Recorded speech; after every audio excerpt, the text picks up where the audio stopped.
Hello साथियों, नमस्कार। आप सभी का बहुत बहुत स्वागत है आपके अपने चैनल यूनिक डिबेट में। साथियों, बहुत दिनों बाद वीडियो बनाने का मौका मिला, तो आज हम लोग चर्चा करेंगे कि क्या सहारा श्री सुब्रत राय के जन्मदिन 10 जून को प्रबंधन भुगतान को लेकर कुछ धमाका करने जा रहा है। और दूसरी चीज़, क्या सहारा सीआरसीएस की बैठक का होना हम निवेशकों के लिए कुछ अच्छा होगा। और तीसरी सबसे अहम, क्या सुप्रीम कोर्ट में ट्रिपल बेंच का गठन सहारा से भी मामले के में जल्द होने के आसार हैं। और चौथी चीज़, क्या बिहार चुनाव से पहले हम तमाम 13 करोड़ निवेशकों के लिए सरकार कुछ विचार करेगी या फिर जैसे पुराने धर्रे पे चल रही उसी तरह से चलेगी। तो साथियों, हम चर्चा करेंगे, तमाम ऐसे पॉइंट हैं। आप वीडियो में आखिरी तक बने रहिएगा, ज़रूर आप सभी को कुछ अच्छी जानकारियां मिलेंगी। तो साथियों,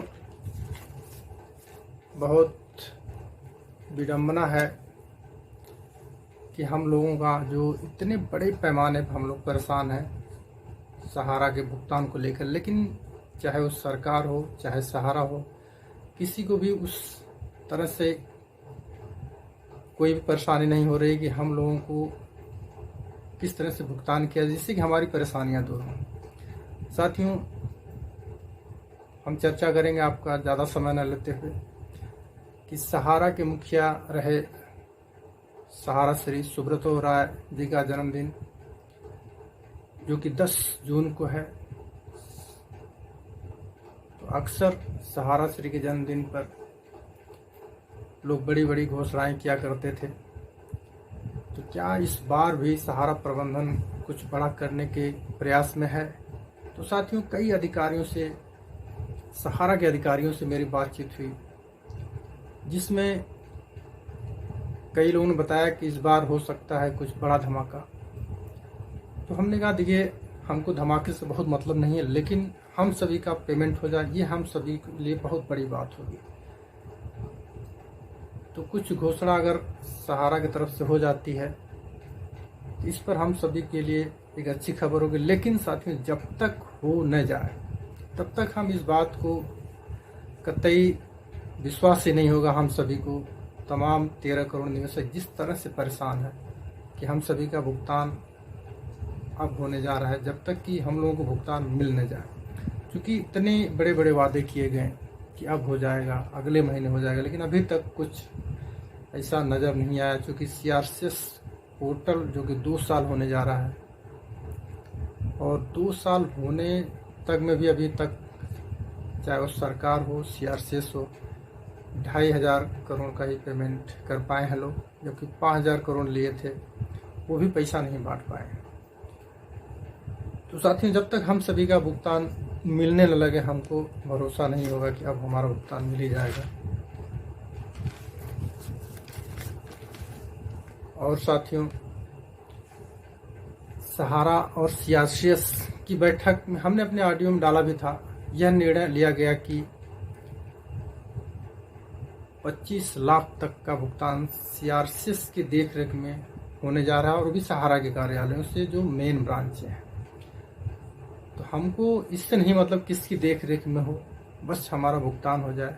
हमको इसी बात से मतलब है कि हमको हमारा पैसा मिलना चाहिए, चाहे वो सीआरसीएस की देखरेख में हो, सुप्रीम कोर्ट की देखरेख में हो, या फिर खुद सहारा अपनी ही देखरेख में करे।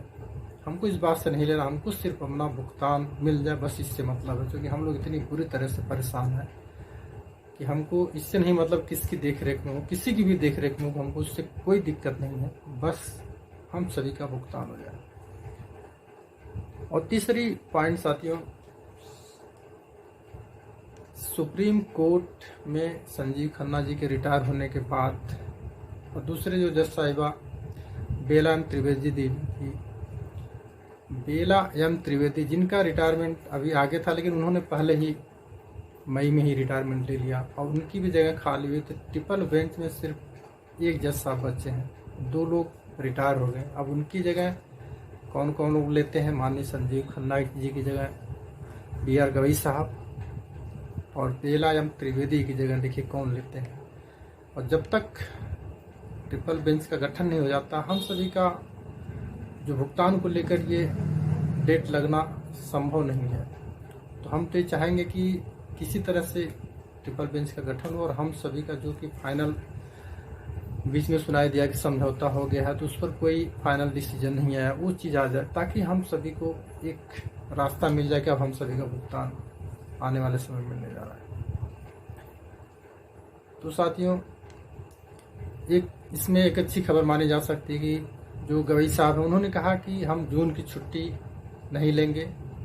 तो इससे एक उम्मीद बनती हो सकता है हम सभी का जो मामला है, जो कि 13 करोड़ निवेशकों से को लेकर है और बहुत बड़ा हमारा मामला है पूरे भारत में, तो इस पर भी ध्यान माननीय मुख्य न्यायाधीश जी गवई साहब दें और हम सभी का भी जो मामला है उसको भी लिस्टेड किया जाए और हमारी भी सुनवाई हो सके। तो साथियों, तमाम ऐसी खबरें हैं जिस पर हम सभी को विश्वास नहीं होता कि ये चीज़ें हो जाएंगी जब तक कि हो ना जाए।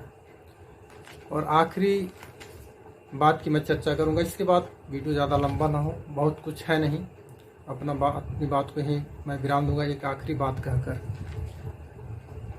कि मैं कहना चाहूँगा सरकार से और सहारा से कि आप चाहे वो CRCS हो, सहारा हो, आप दोनों के मध्य जो भी समझौता हुआ है, एक बात सुनाई दी कि ये बिहार चुनाव के पहले शुरू हो सकता है।